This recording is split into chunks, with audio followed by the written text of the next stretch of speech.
오늘은 이 문학으로 모이는 방법들이라는 이 연희문학창작촌의 문학을 시민들에게 조금 더 가까이 다가가게 하는 다양한 행사 가운데 첫 번째 행사를 지금부터 시작하는 겁니다.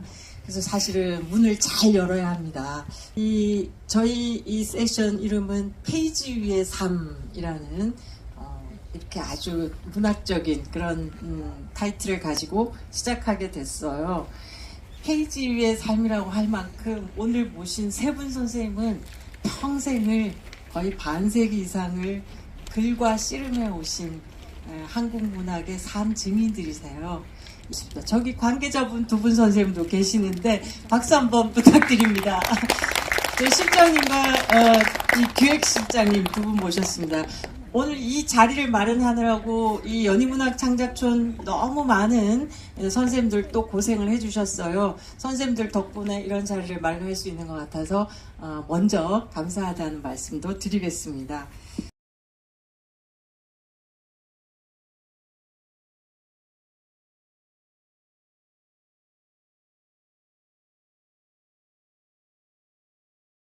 마이크 나옵니다. 예. 예, 오늘 그 사회 봐주시는 우리 신수정 교수님은 제가 뭐 뵙지 않는 상태에서 8, 90년대 그 문학동네 진짜 간판 스타로서 소설 평론의 제1인자였어요. 그리고 막 미인이라는 소문도 듣고 그냥 그런가 보다 했는데 이제 드디어 명지대 논문심사에서 만나면서 과연 신수정 선생님이시구나. 이제 그래서 그 쭉 이제 소설 평론 또 앞장서서 하시다가 아까도 잠깐 말씀드렸지만 이번에 그 이사라 선생님 시집 해설을 쓰셨더라고요. 그래서 아이고 선생님이 드디어 이 시 영역까지 들어오셨네. 근데 너무 그 시평론가들이 쓰는 것보다 오히려 더 쉽게 읽혀졌어요. 뭔가 이 서사적인 어떤 문장을 건너뛰지 않으시고 쭉 그 내러티브를 아주 이렇게 순조롭게 이끌어 가주셔서 이건 좀 또 색다른 글이구나 하고 잘 읽어봤습니다. 그래서 오늘 이 자리에 신수정 선생님 같은 분이 이거 사회를 보시다니 저는 오히려 굉장히 신선하고 또 기뻤습니다. 그래서 저는 이제 2014년에 그 한 3년 앞두고 학교를 좀 미리 나왔어요. 조금 좀 자유롭게 이렇게 지내보려고. 근데 또 오히려 뜻밖의 암초들이 좀 기다리고 있었고요. 그래서 좀 우울한 시간을 이제 지내다가 그 슬픔이 오시겠다는 전갈 그 시집도 내고 또 근년에 허리를 굽혀준 사람들에게. 네, 아까 신 선생님이 제가 시집이 좀 많다 그러셨는데 그렇진 않아요. 왜냐하면 저도 과작이죠. 이제 8권에 낸 거니까 저 또래 시인들이 이제 10권을 다 넘어가고 있고, 근데 그게 뭐 다 중요한 것은 아니고요. 근데 지금은 이제 여기도 이 자리에도 오셨지만은 목요일 날마다 우리 시인들하고 만나서 최신 새로운 그 트렌드의 철학 공부를 우리도 좀 뒤지지 말자 하면서 같이 하고 있는데 그게 저에게는 굉장히 큰 활력소가 되고 있고 목요일에 큰 기쁨입니다. 또 다 좋은 분들이시고요. 이 자리에는 지금 아주 잘 나가는 제 제자도 나와 있고 또 같이 공부하는 친구들도 있고 또 제 조카도 와 있고 너무 행복합니다. 예. 아이고 선생님 감사합니다. 한영 선생님도 낭독 들어보겠습니다. 선생님 부탁드립니다.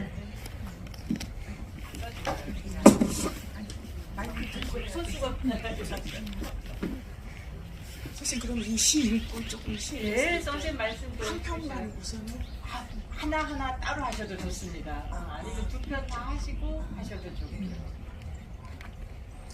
좋고요. 어느 그 시인께서 저한테 인터뷰하면서 가장 아끼는 시가 이제 뭐냐고 얘기를 했었어요. 근데 제가 그 다시 하얗게라는 시라고 이제 이렇게 이야기를 했는데 이 시는 그냥 어느 날 밤 막 비가 오는데 그 빗소리가 꼭 기차가 들어오는 소리 같았고요.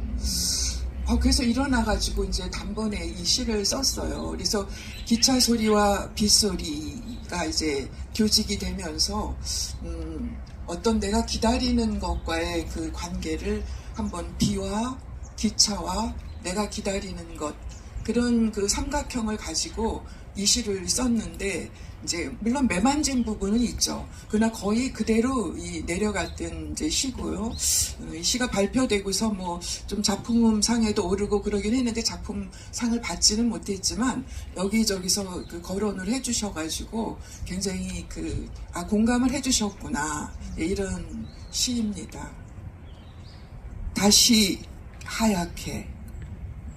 어느 날은 긴 어둠의 밤 가르며 기차 지나가는 소리, 영락없이 비 쏟는 소리 같았는데, 또 어느 날은 긴 어둠의 밤 깔고 저벅대는 빗소리, 영락없이 기차 들어오는 소리 같았는데, 그 밤 기차에서도 당신은 내리지 않으셨고, 그 밤비 속에서도 당신은 쏟아지지 않으셨고,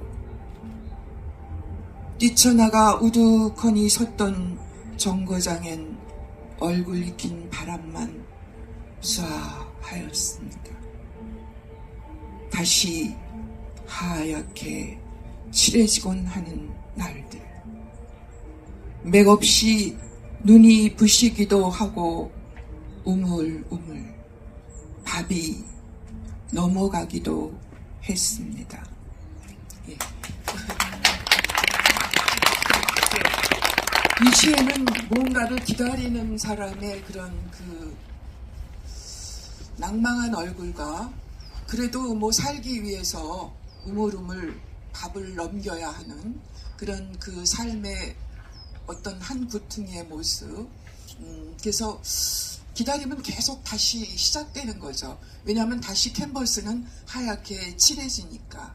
그래서 어쩌면 저는 이거는 그 러시아의 그 절대주의 화가인 말레비치의 뭐 검은 사각형, 또 뭐 흰 캔버스의 흰 삼각형, 아마 이런 것에서도 또 영감을 얻었어요. 캔버스가 다시 하얗게 칠해지고 거기서 무언가가 또 다시 시작이 된다, 뭔가가 시작이 된다라는 거에서 이 기다림이 끝없이 그 지연되는 그런 느낌을 이제 적어봤습니다. 그래서 이거는 그 어떻게 생각하면 낭만주의 시인들이 얘기했던 대로 그 시라는 것은 감정의 그런 자발적인 넘쳐 흐름이다라는 그런 거에 조금 맞을 수 있는 시고요. 다른 한편에서 그날 시는 철저하게 만들어지는 것이다, 제작되는 것이다. 근데 제작으로서의 시, 이제 이른바 그런 계통을 우리는 흔히 이제 주지시라고 얘기하는데, 이렇게 시를 쓰다 보면은 단번에 되는 시가 있고 조금 만들게 되는 시가 있어요. 그래서 이제 그 다음에는 제가 조금 만들었다고 생각하는 그 시를 이제 가져와 봤거든요. 그 뒤에.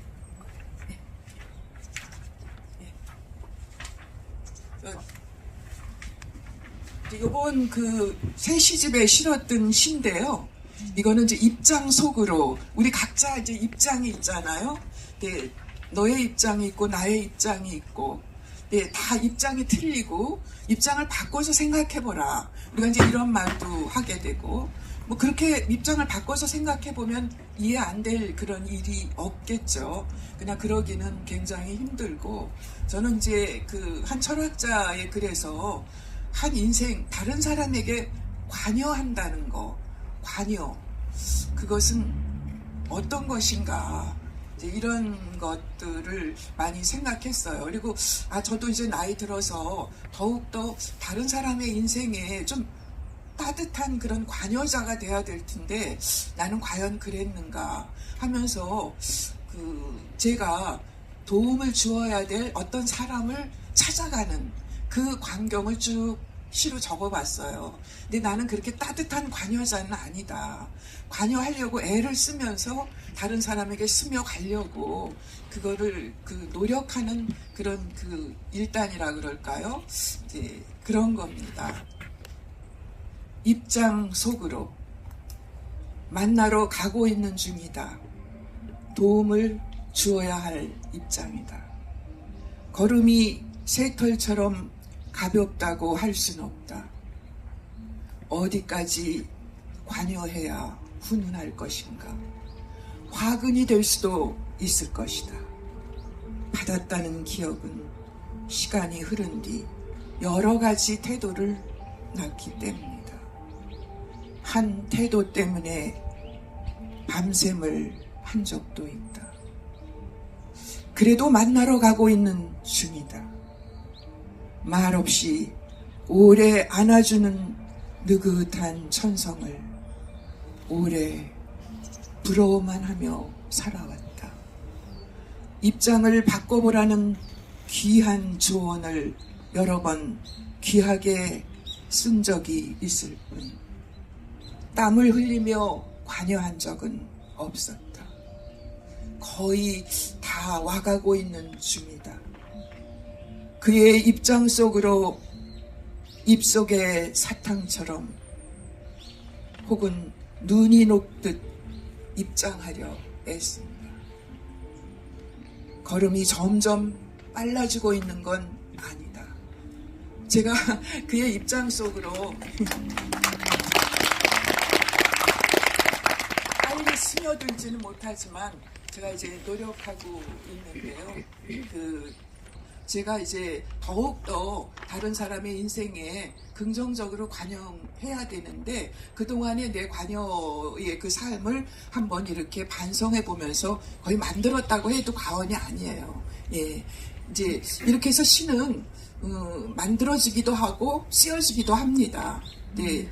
중요한 거는 얼마만큼 그 감동을 이제 주느냐에 있겠죠. 그래서 제가 그 시에 대해서 늘 생각하는 거는 이제 여러 가지가 있었지만은 하나 그래도 응축시킬 수 있었던 뭐 아포리즘이라고 할까요? 그 밀란 쿤테라의 그 불멸에 나오는 한 구절이에요. 거기서 그 주인공 아버지가 이제 그 괴테의 그 밤의 나그네를 그 주인공에게 들려주면서 시라는 것은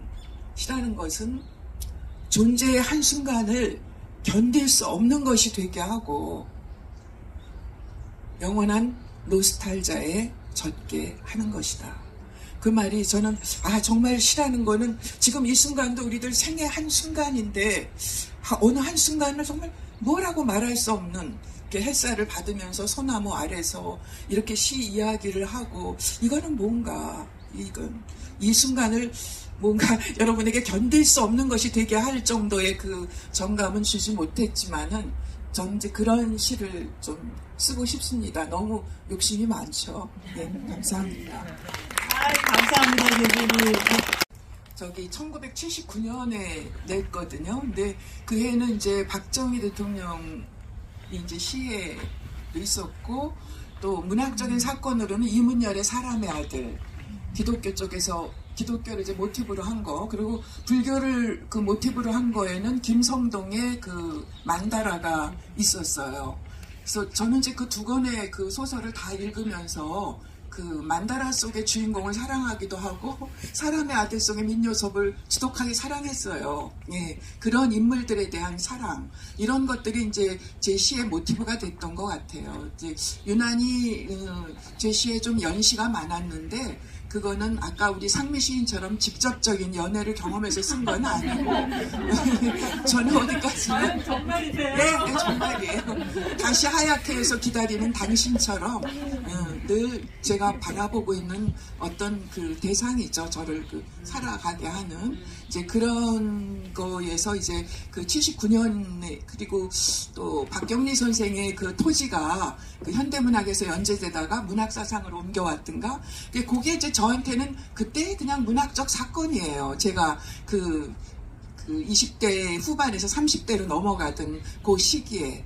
그래서 시를 모아놓은 것도 사실 얼마 안 되는데 이제 그냥 시집을 하나 냈어요. 그리고 이제 그리고서는 뭐 이제 그때 또 운이 좋게 학교에 이제 또 대학에 취직도 됐고 근데 정말 시가 안 써지더라고요. 그래서 한 10년 동안은 쓰지 못했어요. 근데 이제 학위를 받고 그다음 이제 두 번째 시집을 한 10년 후에 내면서부터 조금 발동이 걸리고, 그리고 이제 여기저기서 또 월평에 대한 그런 청탁들이 많이 왔어요. 그래서 그런 식의 이제 또 월평을 쓰면서 이제 이론 공부도 오히려 하게 되고, 이제 이러면서 그 아주 그냥 그 조금씩 좀 시를 써왔죠. 활발하게 쓰지는 못했어요. 그때 같이 이제 동인도 하고 그랬던 그 아주대 교수셨던 조창한 선생님이, 우린 치열하지 못했어. 정호승을 봐. 예, 선생님이나 저나 뭐 성격이 다 그래가지고 치열하지 못했죠. 그냥 치열하지 못한 그것도 또 하나의 치열함이었음을 지금은 깨닫고 있어요. 예. 그렇게 해서 저도 학교 그만두면서 선생님이 시 때문에 일찍 그만뒀냐는데 전혀 아니에요. 이제 난 다 아무것도 안 할 거야. 그냥 편하게 지낼 거야. 그랬는데 매주 만나셔서 공부하신다면서요? 그거는 이제 그 후의 일이에요. 근데 생각지 않게 그냥 또 뭐 집안 일도 있었고 우울증이 너무 심하게 왔어요. 그러던 찰나에 이제 누가 시집을 엮어보라. 그때 이제 그 민정시인에게 너무 고마워요. 그때 이제 슬픔이 오시겠다는 전가를 문학동네에 이제 내면서 다시 내가 역시 이거 아니면 내가 있을 만한 근거가 없구나. 그러면서 이제 그 시집 제목도 민정씨가 이제 정해줬죠. 저는 애절이라는 걸로 할까 했는데 선생님이 이게 아니다.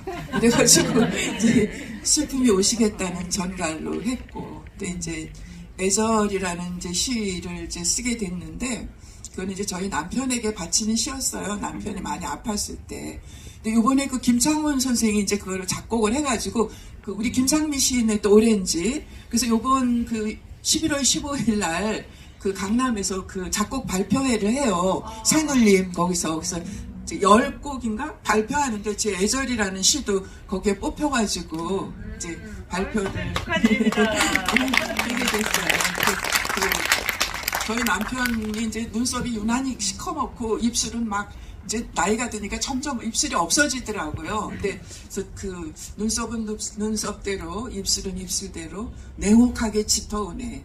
그러니까 나에게 굉장히 옅어진 사람인데 아프고 그러니까 막 한없이 짙어오더라고요. 그래서 그 짙음을 견딜 수가 없었어요, 진짜.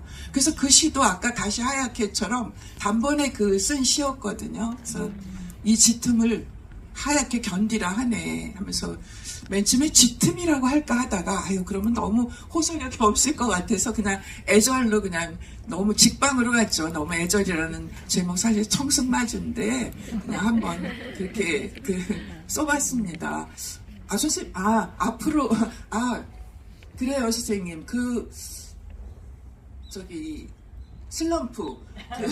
슬럼프였는데 79년에 시집 한 권 내고 올해 그렇게 또 있다가 또 이제 학교 그만두고 다 그만두겠다 그랬다가 다시 이제 이렇게 일어서서 이제 제가 50년생이거든요. 그 6.25 시절에 그 엄마 등에서 듣던 그 총소리를 기억하면서 다시 그 삶의 이 현장, 시의 현장으로 이렇게 섰습니다. 그러나 이제 그 우연한 기회가 돼서 그 박경리 선생님 이제 시에 대한 그 세미나가 있어서 10년 전에 이제 그거를 발표를 한 적이 있었는데 요번에 제가 그걸 완전히 에세이식으로 바꿨어요. 박경리의 시를 읽는다는 것. 그 시에는 정말 어떤 미학적 장치도 없고 어떻게 써야 되겠다는 것도 없지만은 토지에 드러나는 그런 것들이 전부 응축되어 있었어요. 그래서 옛날에 그 집이라는 시에 버리고 갈 것만 남아서 이제는 참 홀가분하다. 저도 그 어떤 욕심보다는 참 홀가분하다. 이번에 그 책장을 정리하고 받은 시즌들을 묶어서 한쪽에 정리하면서 내가 없더라도 누가 이거를 한 묶음씩 들고 어디에 갖다 놓기 편하게 이렇게 준비를 하고 있습니다. 참 홀가분하다. 그 감각이 지금 저의 감각입니다.